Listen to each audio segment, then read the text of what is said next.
Hi everyone, I'm playing another 25-minute game on ICC. I'm playing jjaco, rated 1290 from the United States. First thoughts that come to my mind is I should win this. We'll see what happens though.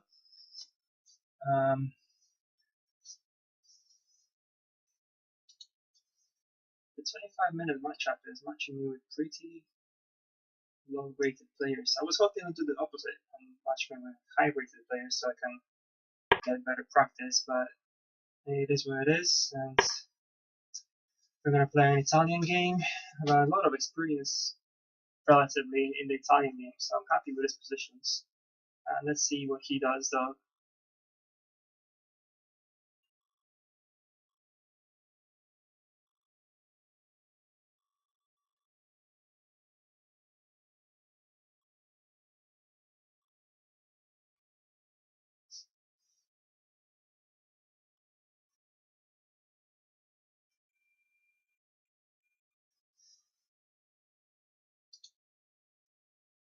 I have a tournament next weekend. I want to play 4 games. I'm taking a bye in the first round, unfortunately, but I'm hoping to play better than last time. And yeah, let's see what happens. Played more games in preparation, which is good. Yeah, so this is all normal, but maybe it's not that normal. Well,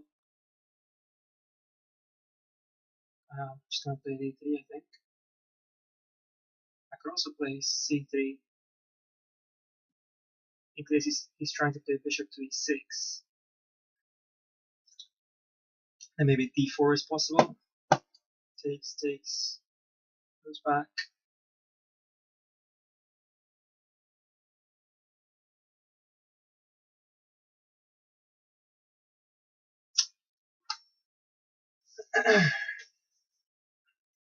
I'm gonna go for c3.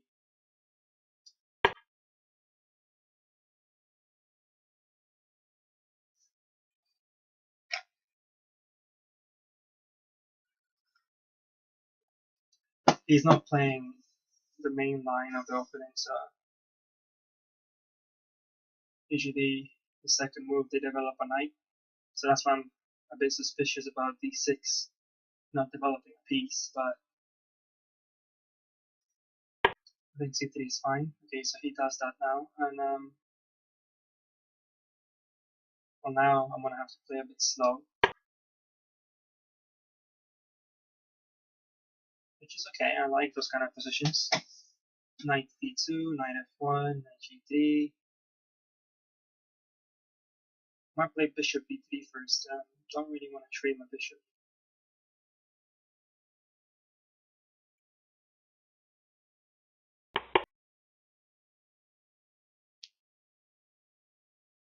Bishop d3, knight d2.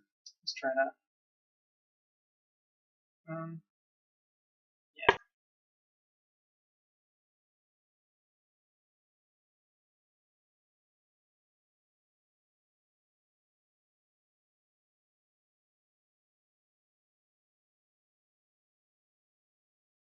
Maybe h3 is worth it.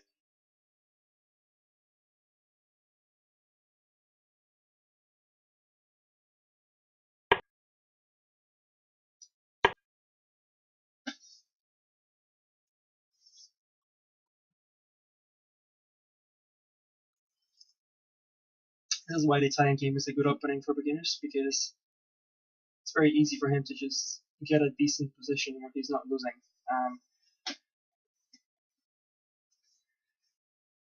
I'll probably win this quicker. I'll play something sharp, but I want to be able to beat lower rated players in this kind of position as well. So I'm gonna try that.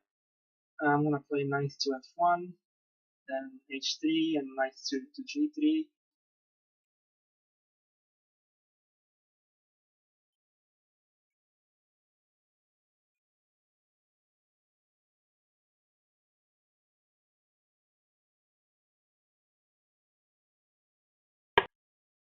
Finally, he develops that knight where it should be.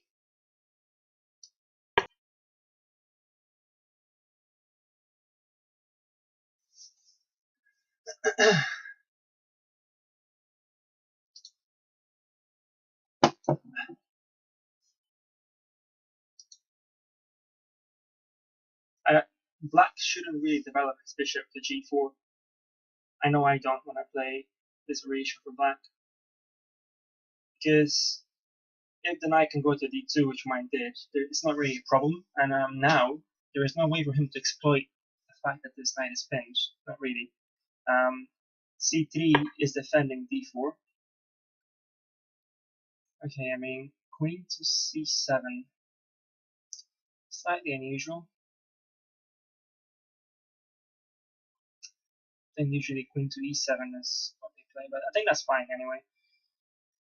Well, now I can play h3 and then knight to g3, so I'm gonna do that.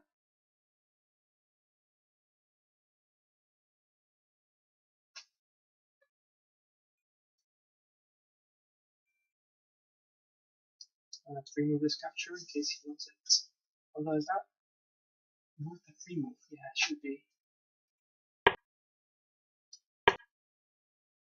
So this plan for white is pretty automatic. If you can get it going, it can work out really well.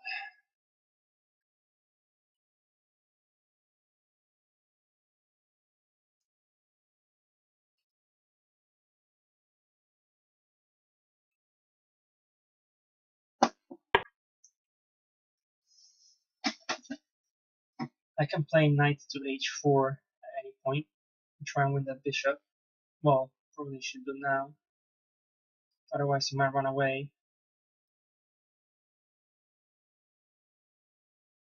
Bishop to g5 here. He might just move that knight though. I'm thinking knight to h4.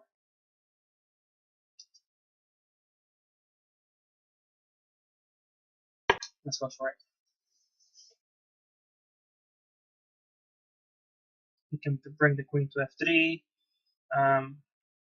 Bishop g5. I don't know. I was watching a very similar video to this yesterday by Grandmaster Eric Hansen. He had a similar position. I'm not sure the bishop was there, or maybe it was.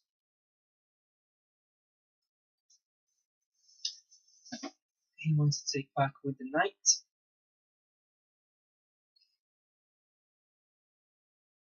What about bishop to g5 now, trying to double his points? He has nowhere to run with that knight.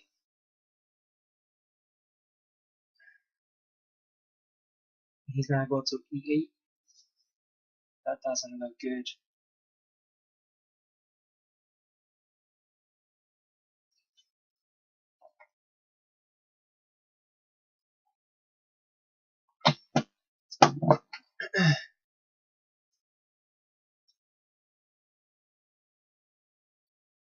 Maybe I shouldn't play bishop g8 just yet. Is he gonna play d5?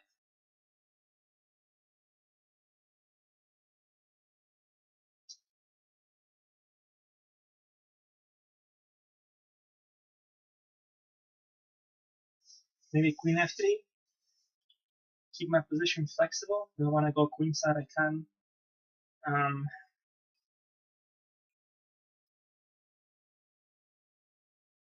If I want to play bishop g5, I can. And then he plays knight f8. Good idea of f4.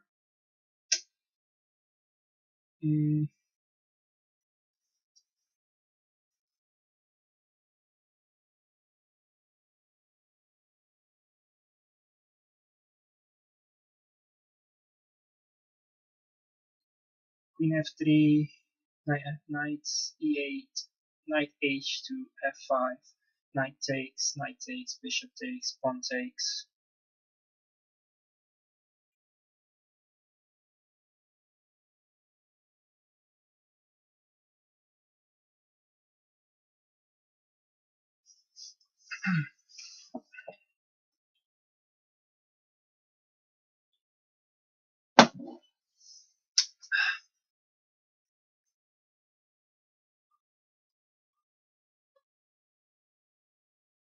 Bishop to g5 maybe is good now. He goes back.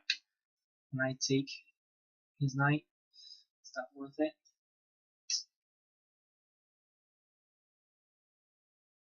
get more control of f5.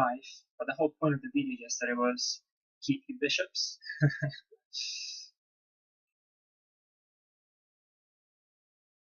Well, queen f3. If he plays knight e8 and then goes for f5, can I just take with the pawn? He has 4 pieces attacking that square. I'll have 3. Oh, he can't go f5. My bishop's dead. I'm gonna play queen f3. I just realized that my bishop's spinning that pawn. So this must be good then. Also indirectly defending d5.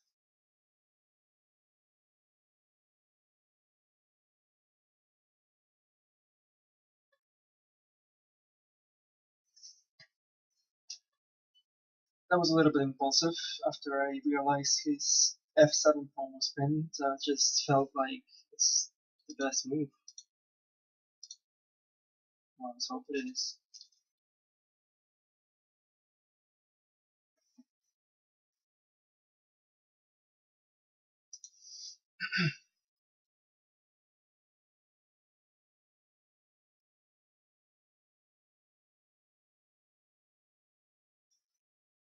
With bishop b2 to begin with.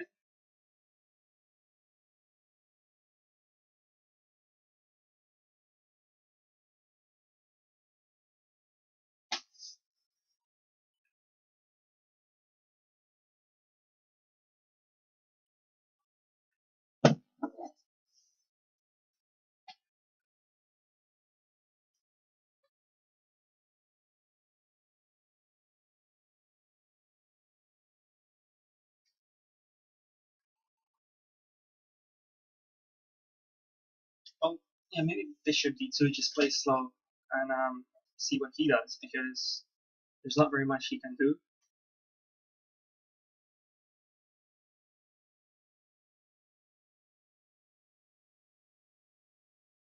With d5, I don't have to take d5. I could maybe even castle kingside.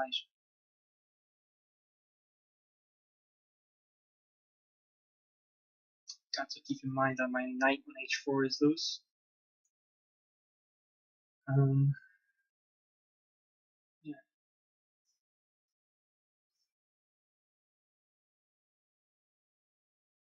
Let's look up jjaco's statistics. He has played 23 games, 25 games. He's only won 8 and he's lost 18 or 14, sorry. So I still make myself a favorite, but he seems to be playing well so far. Maybe I'm giving him such an easy position to play. It's one of the downsides of playing the Italian game, but grandmasters play the Italian game, right? So he should be able to play the Italian game. Eventually I'll start playing something sharper, but not yet. Okay, well, that is a mistake, and I was hoping he'll make a mistake. Well, I think it's a mistake. Because what's he gonna do with bishop g5 now?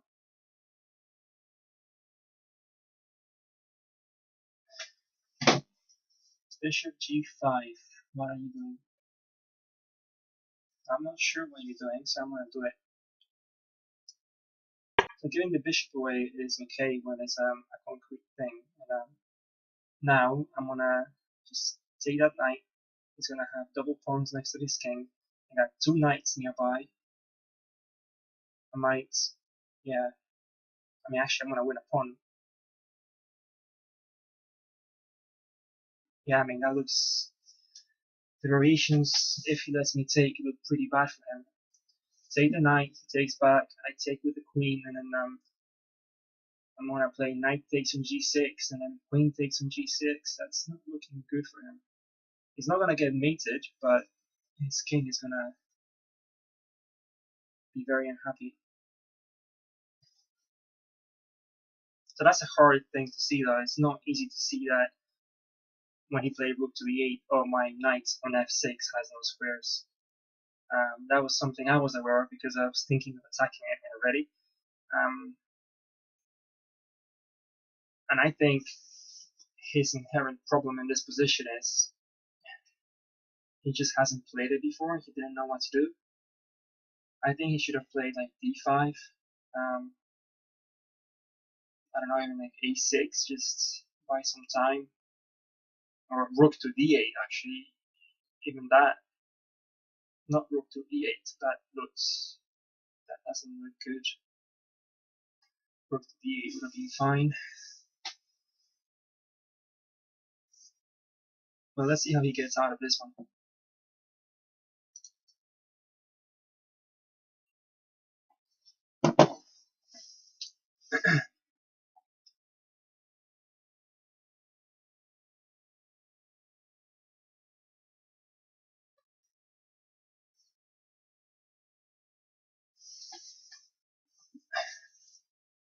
I really like playing the Italian game when you get positions like this. And both your knights are attacking on that side. It gets exciting. And your king stays in the middle. I had a game against an FM recently, and it's rated about 2,200 feet. And I did well in the opening. And for the first 9 moves, I had a nice little advantage as white in the Italian game, but then I mixed up the move order. I was playing too fast. I was trying to psych him out or something. If I had slowed down just a little bit, I might have gone on to at least draw, but I played a bit too fast and, well, he punished it. But yeah, I like these positions. So if anybody who's watching this is on Chessable, feel free to ask me questions about these positions. I think I know them to a decent level, the plans and things like that. I mean, white's position, it's not aggressive, it's close right now. You can open it by trying to play for d4, but at the same time, it also lends itself well for a kingside attack if he's castled that. Okay, so he's letting me just take that, and his knight on c8 just looks hideous now. I guess his point is, if I take the knight, he takes with the pawn I take, he's going to play queen e7, saying, forcing me to trade queens. I guess that's his point. But I can play knight takes on g6 first, can't I? So I'm going to do that first, I think. Because that knight's not going anywhere. His knight on f6 is not going anywhere. And I mean, the variation he's looking at is me takes, if I take with the bishop. I was like, me taking with the bishop. Okay, but that won't be good for me because he'll get a queen trade, and I'm not going to get enough. I'm going to win a pawn, and I'm going to have to suffer for the rest of the game trying to beat him in a semi-close position, with him having the bishop back. So I'm thinking, take the bishop first. He has to take back the h pawn. Then I take knight, and then he's just falling apart. I mean, now he's just completely falling apart.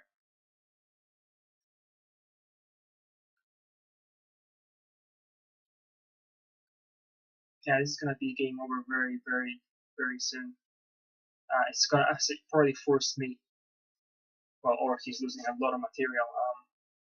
So yeah, it's gonna be a beautiful finish to this game, I think. Unless I'm overlooking something.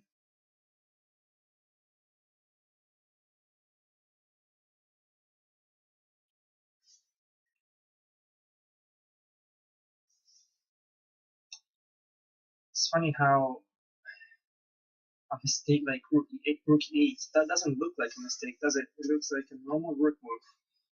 But actually, he had just dropped it one square to the left. Rook d8, he'd be okay. And instead, he's in serious trouble now. Move that capture. I think his best move is to not take now. It's just lose a knight. If he takes, he's getting mated, I believe. Or losing a queen.